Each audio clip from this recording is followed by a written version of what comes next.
Hello everyone, welcome back to the channel. मैं गीता स्वागत करती हूँ आपका अपने इस नए वीडियो में।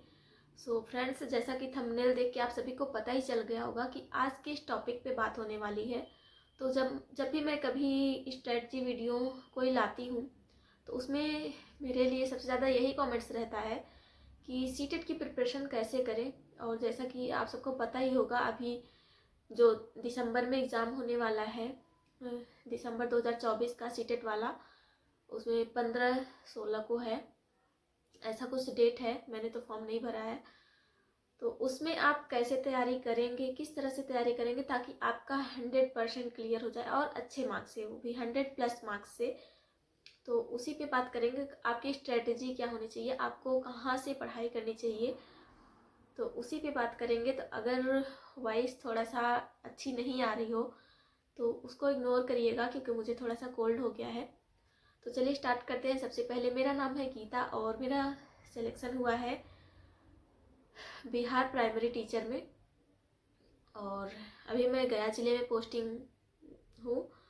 हूँ। तो मैंने भी सीटेट क्वालिफाई किया था उस टाइम पे, जब फर्स्ट टाइम ये ऑनलाइन हुआ था। ऑनलाइन सीटेट एग्ज़ाम कंडक्ट कराया जा रहा था। तो उस टाइम पे फर्स्ट टाइम ऑनलाइन था, और कैसे मैंने तैयारी की थी उस पर भी बात करेंगे कि मेरे जो मार्क्स आए हैं वो 100+ आए हैं और दोनों पेपर क्वालिफाई है। तो जो लोग भी नए हैं, वीडियो को एंड तक देखिएगा तो सभी के लिए जानकारी मिलेगी। तो सबसे पहले क्या होता है ना, जो हमारे कम मार्क्स आते हैं जिस सब्जेक्ट में, वो होता है सीडीपी। क्योंकि सीडीपी हर किसी को समझ में नहीं आती है। तो मैं कहाँ से उस टाइम पे तैयारी की थी और आप अभी कहाँ से तैयारी कर सकते हैं, उस पर बात करते हैं। तो उस टाइम पे मैंने सबसे ज़्यादा जो फोकस किया था वो किया था पीवाईक्यू पे। मैंने एक बुक खरीदी थी, यूथ पब्लिकेशन का था, वो पीवाईक्यू का ही था और वो पूरा सीडीपी का ही था। मीन्स 1 to 5 और 6 to 8 दोनों का था। और दोनों का मैंने फॉर्म फिलअप किया था, तो दोनों का बुक बाई कर लिया था। और बहुत कम समय में ही, मतलब 1 महीने से भी कम समय मुझे मिला हुआ था तैयारी के लिए। और उसी में मैंने ज़्यादा से ज़्यादा पीवाईक्यू पे फोकस किया और उसको मैं पढ़ती थी। उसके बाद मुझे एक चैनल का नाम पता था, हिमांशी मैम का, लेट्स लर्न उनके यूट्यूब चैनल का नाम है। आप सभी जानते होंगे, उनसे पढ़ते भी होंगे। तो सीडीपी मैंने उनसे पढ़ा था, बहुत अच्छे से पढ़ा था। तो उसके अलावा और मैंने क्या किया था उस पर बात करते हैं। तो मैंने पीवाईक्यू सीडीपी का एक लिया था, सिर्फ सीडीपी का ही था। और जो था, एक और बुक खरीदी थी मैंने, ये वाली बुक आप देख सकते हैं, रागिनी कविंद्र का ये बुक है। आपको ये ऑनलाइन फ्लिपकार्ट पे मिल जाएगी। तो लगभग 200 की ये बुक है, एनसीईआरटी बेस्ड है। तो सारे चैप्टर्स जो हैं सीडीपी के बहुत ही अच्छी तरह से इसमें समझाए हैं, और उसके बाद ढेर सारे क्वेश्चन दिए गए हैं जो आप भी एग्ज़ाम में पूछे जाते हैं। तो आप चाहे तो ये बुक बाई कर सकते हो। और मैंने यही दो बुक खरीदी थी बस, सीटेट की प्रिपरेशन के थ्रू। एक तो था यूथ पब्लिकेशन का पीवाईक्यू, सिर्फ सीडीपी का था। एक और था ये वाली रागिनी कविंद्र की बुक थी, ये वाली। हाँ, एक और बुक मैंने खरीदा था, कंबाइंड सब्जेक्ट, मीन्स उसमें 5 सब्जेक्ट थे, तो वो खरीदा था और उससे मैंने प्रैक्टिस की थी। और वो भी शायद यूथ का ही था। तो इस तरह से मैंने, क्योंकि उसमें यूपी टेट और सीटेट दोनों कंबाइन था, मीन्स आगे सीटेट का था और पीछे यूपी टेट का था, ऐसा कुछ था। क्योंकि उस टाइम पे हम लोग का दोनों एग्ज़ाम होने वाला था। तो मैंने ऐसे ही खरीद लिया था, वो भी पीवाईक्यू ही था।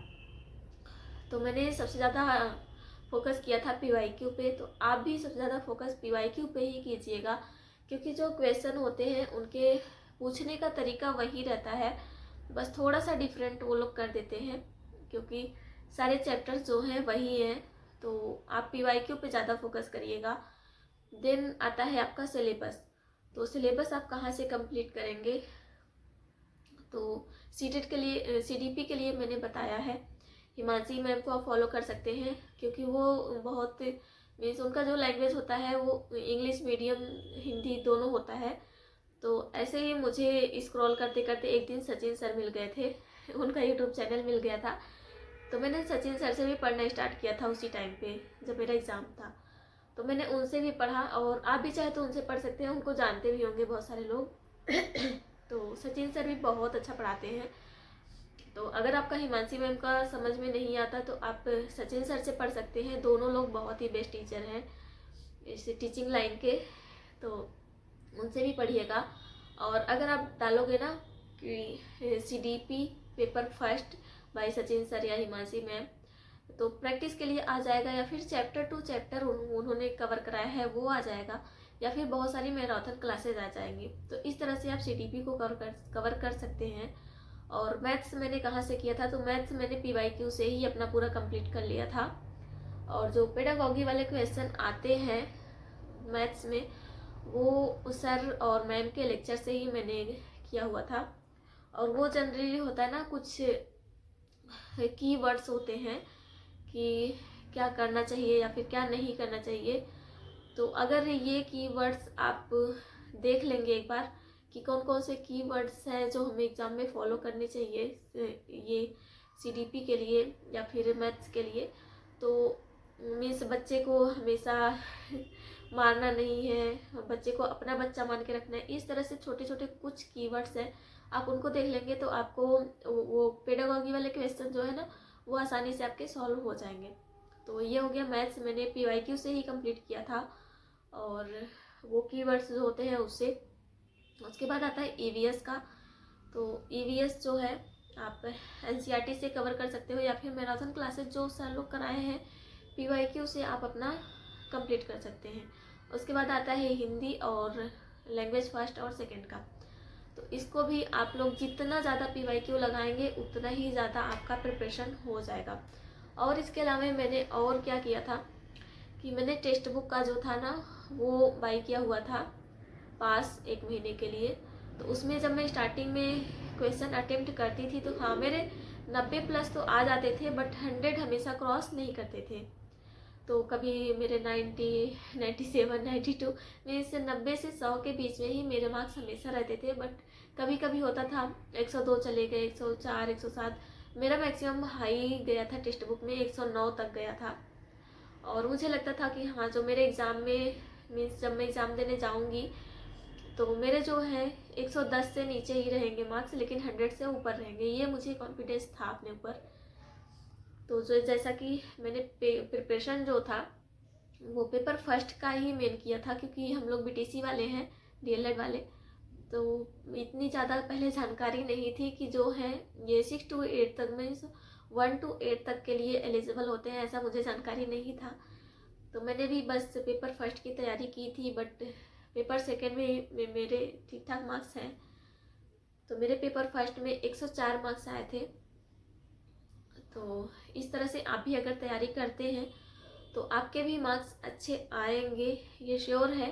हाँ, आपको PYQ पे भी ध्यान देना पड़ेगा, और जो फ्री की क्लासेस जो होती हैं मैराथन क्लासेस या फिर जो डेली सर लोग कराते हैं, इसको आप करके आसानी से अपना सिलेबस अभी कम टाइम में भी, अभी आपके पास 1 से 1.5 महीने का पूरा टाइम है, सॉरी 1.5 महीने का नहीं, 1 महीने कह सकते हैं, मिला जुला के कुल 2-4 दिन इधर उधर काट दे तो 1 महीने में आप अपना सिलेबस कवर कर सकते हो 4 से 5 घंटे की पढ़ाई करके।